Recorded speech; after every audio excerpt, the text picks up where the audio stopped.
Bienvenue, si vous nous rejoignez dans 64 minutes, Le Monde en français, place à notre grand angle.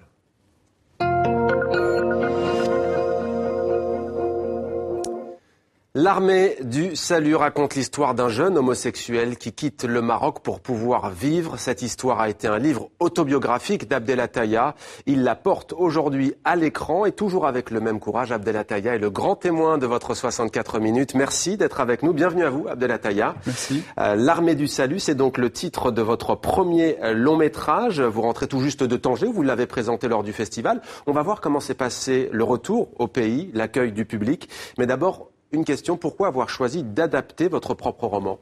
À vrai dire, ce n'est pas moi qui en ai eu l'idée, c'est un producteur français qui s'appelle Claude Kunetz qui a eu le livre et qui m'a contacté pour me dire « tu dois adapter ce livre, je sais que tu veux devenir réalisateur et je pense que c'est la bonne idée ». Je ne l'ai pas cru au début et pendant un an, j'ai repensé à tout ce qu'il m'a dit et un jour, je me suis rendu compte que je pouvais oublier le roman et inventer un film. Et à partir de ce moment-là, une fois que j'avais une vision, un projet cinématographique, j'ai oublié le roman et j'ai inventé ce film. Et vous avez envie de tourner depuis l'âge de 13 ans, il me semble, Abdelataya. Alors vous avez tourné au Maroc, vous avez tourné également en Suisse. Dans quelles conditions avez-vous filmé sur place au Maroc ? On sait que c'est un thème sensible. On a tourné à Casablanca, à Azemmour et El Jadida. Ça a été évidemment tendu. Il y avait des gens qui voulaient que ce tournage s'arrête. Il y avait des articles dans la presse. Mais vous savez, tourner un film est déjà en soi une guerre. Donc il fallait pas faire abstraction des pressions extérieures, mais continuer. On a réussi. Alors vous rentrez tout juste donc de Tanger où vous avez présenté votre film lors du festival. Alors comment est-ce que ça s'est passé ? Eh bien Anna Ravix, notre correspondante, vous a suivi. 24 heures à Tanger avec Abdelataya. Regardez. Doucement. Vendredi soir, bousculade à l'entrée de la cinémathèque de Tanger. La foule se presse pour assister au film qui va clore le festival du cinéma marocain. Le premier film jamais tourné au Maroc qui aborde le sujet de l'homosexualité masculine en terre d'islam. Le réalisateur, c'est lui, Abdelataya. Il est l'un des rares homosexuels marocains à avoir publiquement révélé son orientation sexuelle. L'atmosphère est un brin tendu. Quelques heures plus tôt, les organisateurs l'ont alerté que des manifestants pourraient venir gâcher la fête. 21h, le combat commence. Le public tangérois a rempli la salle. À la sortie du film, les réactions sont mitigées. Ça n'existe pas dans les traditions marocaines et pour nous, c'est la honte. C'est la honte. Et on m'avait parlé de manifestations qui auraient pu y avoir avant, ça vous étonne qu'il n'y en ait pas eu ? Oui. Moi, j'attendais que quelque chose arrive. Les gens regardent ces festivals d'une manière particulière, surtout ce genre de film. Moi, j'étais surpris que rien ne se passe. La conférence de presse. Abdella vient rencontrer les journalistes, affronter les critiques.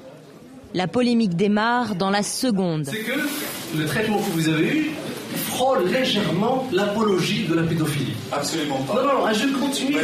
Je réponds déjà. Je m'excuse au nom du peuple marocain pour ce que vous avez subi. Moi aussi, je suis un Marocain et je ne veux pas que tu parles à ma place. À la sortie, on retrouve un Abdelataya étourdi. Ah oui, j'ai l'impression que je sors du combat là. J'étais à l'arène. Le combat continue tous les jours. Ça me fait de prendre la parole, d'écrire, d'exister, de vivre, aimer et tout ça. Écrire, se battre, vivre, aimer en tant qu'homosexuel et musulman. Abdelataya, comment est-ce que vous avez vécu ce moment, cette expérience particulière ? Bon, le Maroc est mon pays, donc mon rapport à cette terre n'est pas simple et évidemment très compliqué. Donc à chaque fois que j'y retourne, ça réveille plein de choses qui ne sont pas du tout réglées. Donc présenter en plus un film qui parle d'un sujet choquant pour certains, interdit. Donc ça a été vraiment assez tendu. Il n'y a pas eu d'attaque particulière, mais l'atmosphère a été tendue. Et comme je l'ai dit dans le reportage, il a fallu convaincre les gens. Alors convaincre les gens, vous dites d'ailleurs, Abdelataya, j'espère que ce film aidera le Maroc à changer de regard sur les homosexuels. Vous y croyez ?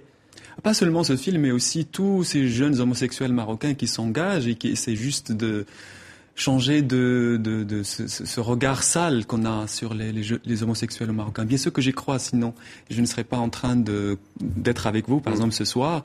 Sinon, je ne ferais pas tous ces livres et tous ces films et que je n'assumerais pas une partie très vraie de moi-même et que les autres peut-être me dénient au Maroc ou bien n'osent pas le dire ouvertement quand ils sont d'accord avec moi.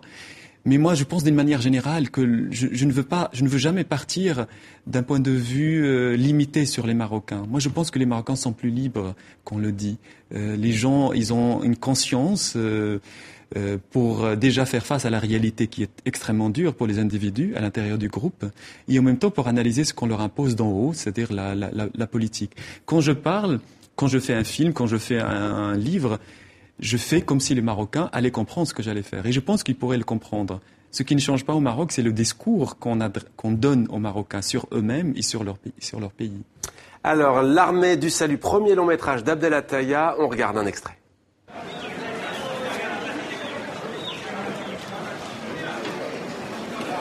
Abdullah.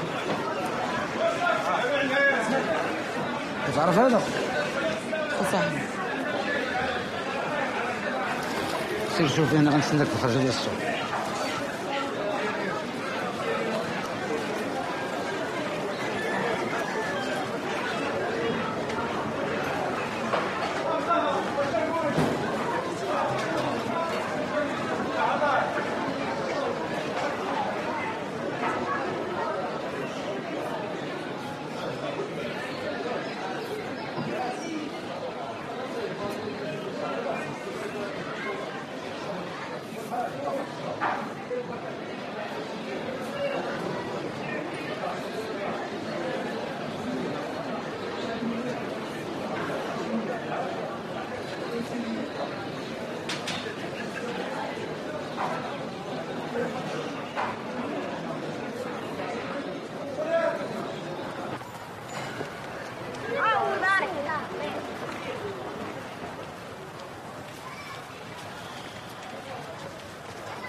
شيء مزيان كلشي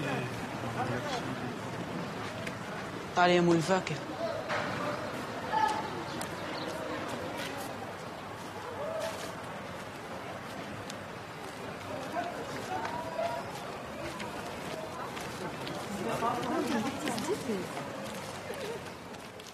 Voilà, il y a parfois de longs silences, Abdel Attaya, dans ce film. On voit une forme de violence sociale, familiale. Tout est dans le non-dit. Oui, et quand on est au Maroc, quand on se promène, on a l'impression que tout est doux, mais pour l'individu, il est parfaitement habitué à slalomer, si je peux dire, les différents interdits et sans pouvoir exprimer son individualité. Et je voulais en tout cas que le film exprime cette opacité qu'on ressent, que je ressens moi dans la réalité marocaine. Et à l'intérieur de cette réalité, j'ai mis un héros qui est homosexuel, c'est-à-dire ce qu'on nie, c'est-à-dire l'existence de l'homosexualité, ce qu'on nie en permanence. Moi, je voulais que ça soit visible pour tous. Et d'ailleurs, c'est visible pour tous. L'homosexualité n'est pas quelque chose qui se passe seulement quand il y a l'acte sexuel, mais c'est aussi d'autres façons de s'adresser aux homosexuels, comment on les regarde, comment on leur jette des pierres, par exemple, comment on les maintient dans une sorte d'asservissement sexuel pour que la société, l'organisation sexuelle de la société n'explose pas trop. Le film part de cette réalité. Et il n'y a pas trop de dialogue. Et je voulais que le silence qu'il y a dans la société marocaine entre aussi dans ce film. Et à travers ce silence, la banalisation des violences que ressentent et que vivent les individus marocains. Et d'ailleurs, pas seulement les homosexuels, les hétérosexuels également. Mais il y a un paradoxe, puisque tout au long du film, on le voit, à travers parfois des regards, y compris sans doute d'hétérosexuels. Il y a un paradoxe, c'est-à-dire que c'est un tabou, et en même temps, c'est méprisé, c'est fait de désir, de contre-désir. Je ne sais pas d'où vient l'homophobie au Maroc. Si on revient à l'histoire culturelle, la civilisation musulmane, il y a beaucoup d'exemples d'écrivains, de penseurs comme Abou Nawas, Al-Jahi, de tant d'autres qui ont parlé, et même les Mélinuits, il est question beaucoup d'homosexualité.